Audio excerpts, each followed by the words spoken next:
سلام، من یه قاتل سریالی ام. امروز میخوایم با هم آماده شیم بریم آدم بکشیم.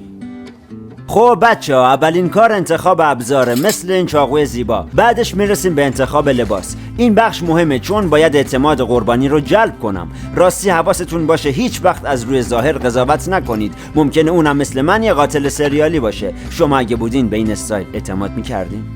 قبل اینکه از خونه برم بیرون یهو یاد بچگیام میافتم که چقدر آزار میدیدم و بچگی سختی داشتم. پس شروع میکنم به گریه کردن.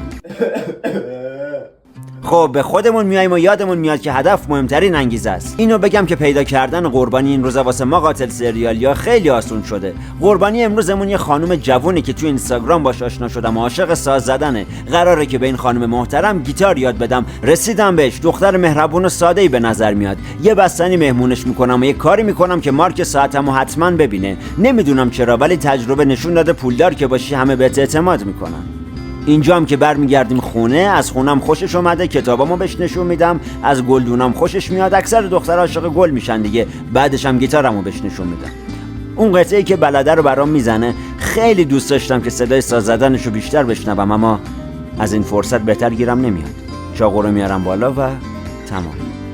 خب اینم ولاگ امروزمون بود. اینم منم که دارم همون قطعه رو میزنم. اگه دوست داشتین لایک و کامنت فراموش نشه و به غریبا هم اعتماد نکنید.